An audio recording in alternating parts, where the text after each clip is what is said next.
Shalom,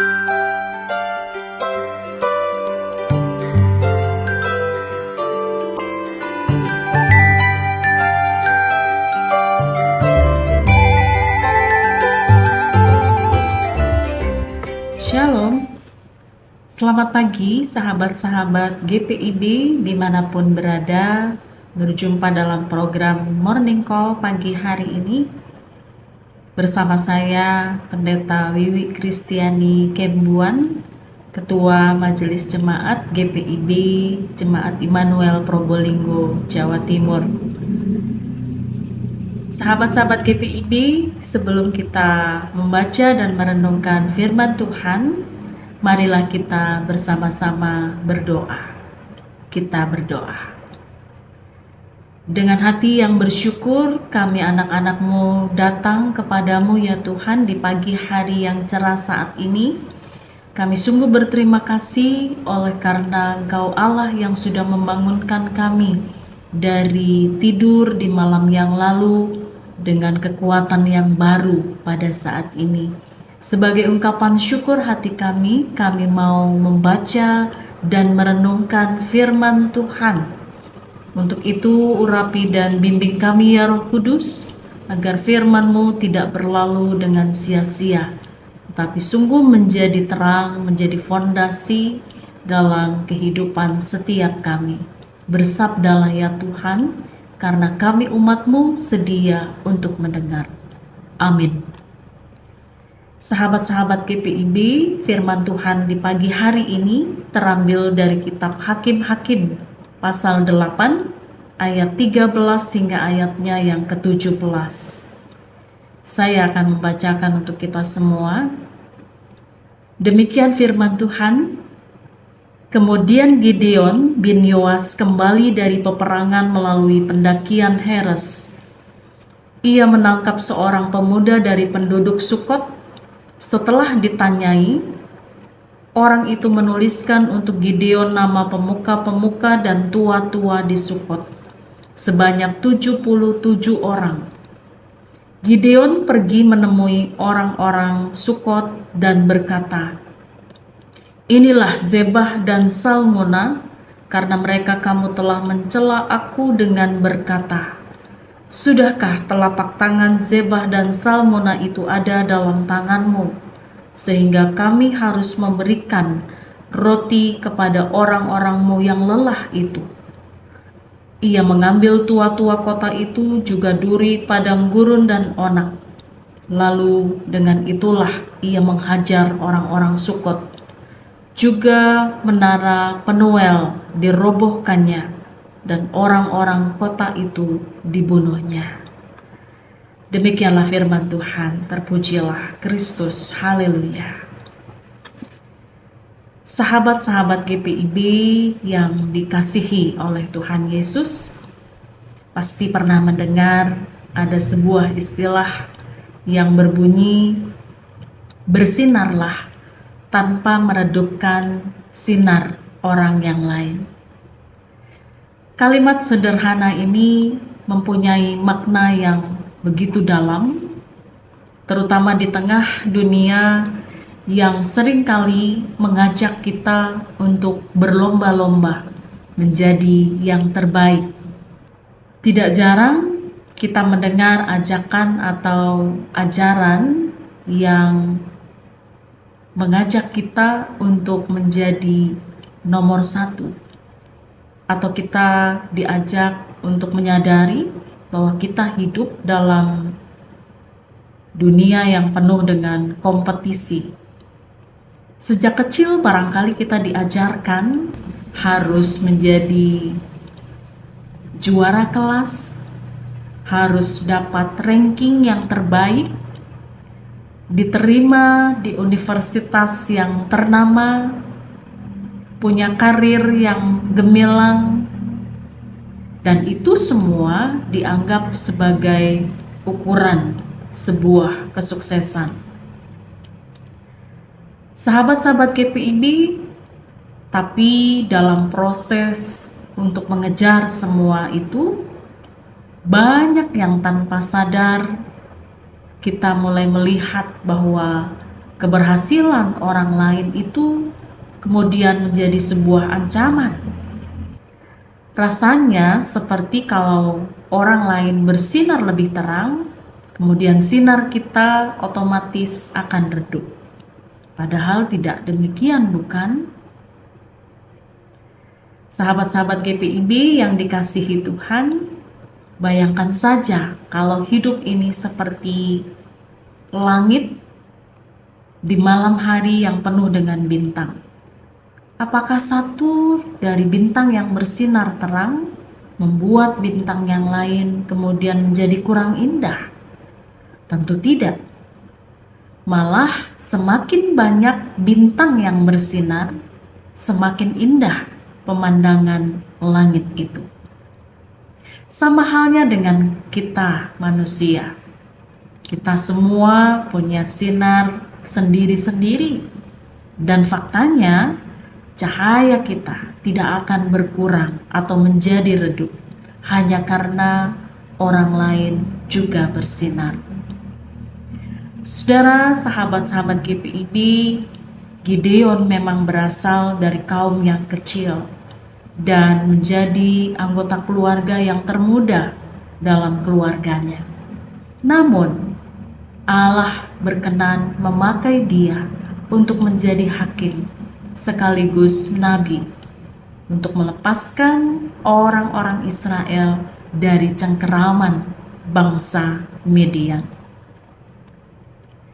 Di bawah pimpinan Gideon inilah Tuhan memakai 300 orang untuk berhasil mengalahkan orang Midian yang jumlahnya sangat besar. Pasukan Midian ketakutan dan saling bunuh pada waktu itu karena panik atas serangan yang dilancarkan oleh Gideon dan pasukannya. Inilah sebuah kemenangan yang besar dan sangat ajaib. Tapi mengherankan, bukan? Jikalau kemudian kemenangan Gideon dan pasukannya itu justru tidak dihargai oleh bangsanya sendiri. Kemenangan mereka nampaknya disesali oleh kaum Efraim. Itu kita bisa lihat dalam Hakim-Hakim pasal 8 ayat 1 hingga ayatnya yang ketiga. Dan juga sungguh sangat tidak dihargai melalui tindakan orang-orang Sukot dan juga Penuel yang menolak bahkan mencemooh Gideon pada saat mereka dimintai bantuan untuk memberikan makanan bagi pasukan Gideon yang mulai kelelahan. Hal ini terjadi bisa saja karena Gideon ini dari kaum yang terkecil dan ia juga paling muda dalam keluarga. Sehingga ketika Gideon meminta pertolongan, mereka malah menolak dan juga mencemooh. Alasannya Gideon harus membuktikan dahulu bahwa kemenangan yang dilakukan harus dibuktikan terlebih dahulu. Ya, saudara, mungkin mereka berpikir bahwa Gideon tidak mungkin menang karena hanya memiliki 300 orang saja, sementara orang-orang Midian berjumlah sangat banyak. Tidak hanya itu, ibu bapak saudara, mereka juga mengantisipasi kemungkinan kalau Gideon kalah, maka orang-orang Midian sudah pasti akan menyerang mereka jikalau ketahuan mereka memberikan bantuan kepada Gideon dan pasukannya. Meski demikian, saudara, halangan selalu ada dalam kehidupan Gideon dan pasukannya. Namun mereka di tengah kelelahan, mereka tetap melaksanakan misi Allah. Oleh sebab itu, di tengah semangat untuk mengejar para musuh, kemudian kita melihat bahwa Gideon pada akhirnya berhasil mengalahkan dan melumpuhkan Zebah dan Salmona, yaitu raja-raja Midian. Sahabat-sahabat GPIB, jika orang-orang Sukot dan juga Penuel memandang rendah keberhasilan Gideon karena ia berasal dari kaum yang lemah dan juga termuda di tengah-tengah keluarganya, sehingga mereka tidak mau memberikan bantuan atau dukungan terhadap misi Allah kala itu. Mereka juga malah mencari aman dengan mencuci tangan tanpa memberi bantuan. Seolah-olah sinar Gideon menjadi sebuah ancaman bagi mereka. Seakan-akan keberhasilan dan kesuksesan Gideon kemudian meredupkan cahaya mereka. Melalui firman Tuhan saat ini, kita diajak untuk tetap menghargai setiap kesuksesan orang lain dan selalu merasa rindu memancarkan cahaya melalui setiap peran kita masing-masing, sehingga sinar-sinar akan tampak seperti bintang-bintang yang bercahaya tanpa memadamkan atau meredupkan cahaya bintang yang lainnya.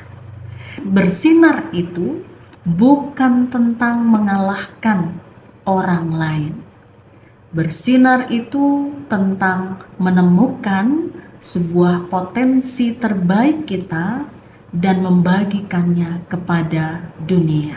Selanjutnya, latih diri kita untuk senantiasa bersyukur. Ketika kita bisa menghargai apa yang kita miliki, maka kita jadi lebih tenang. Kita tidak lagi merasa perlu bersaing dengan orang lain untuk membuktikan diri. Sebaliknya, kita jadi lebih mudah untuk mengapresiasi keberhasilan orang lain. Tidak ada salahnya memberi pujian atau dukungan ketika mereka mencapainya. Hal ini tidak hanya membuat mereka merasa dihargai, tapi juga menunjukkan bahwa kita percaya diri dengan diri kita sendiri. Orang yang benar-benar percaya diri tidak akan menjadi takut mengakui kehebatan orang lain. Bersinar tanpa meredupkan sinar orang lain adalah soal perspektif. Ini adalah cara pandang yang mengajarkan kita untuk menghargai diri sendiri sekaligus juga menghormati orang lain. Dunia ini cukup luas untuk semua orang. Tidak ada yang perlu merasa terancam oleh keberhasilan orang lain. Sebaliknya, kita bisa saling mendukung, saling menginspirasi, dan tumbuh bersama. Tuhan memampukan kita untuk tetap bersinar bersama dengan orang lain. Tuhan Yesus memberkati. Saudara, mari kita berdoa. Pujian, syukur, kemuliaan hanya bagi nama Tuhan. Terima kasih untuk firman Tuhan yang mengajarkan kepada kami untuk tetap bersinar tanpa meredupkan atau menghilangkan cahaya atau sinar orang lain. Dalam kesempatan saat ini kami juga mau berdoa Tuhan untuk saudara-saudara kami yang mengalami bencana alam, tanah longsor, banjir yang semakin meluas di tanah air. Kami sehati berdoa memohon kemurahan kasih Tuhan untuk boleh jangkau mereka dan memberikan pemulihan. Kami juga berdoa untuk negara bangsa kami. Tuhan terus berkati pemimpin-pemimpin bangsa ini agar lewat setiap kebijakan dan keputusan yang mereka ambil, Tuhan selalu merahmati dengan hati yang bijaksana. Tuhan tolong berkati juga sahabat-sahabat GPIB dimanapun berada. Setiap aktivitas, setiap pekerjaan, setiap hal yang boleh dilakukan di sepanjang hari ini. Biar tangan Tuhan menjaga, menopang, memelihara, dan mengulurkan berkat-berkat terbaik. Terima kasih Tuhan. Ini doa pengharapan kami. Di dalam nama Tuhan Yesus Kristus kami berdoa. Amin. Sahabat-sahabat GPIB, selamat melanjutkan aktivitas di hari ini dan sehat selalu. Tuhan Yesus menjaga.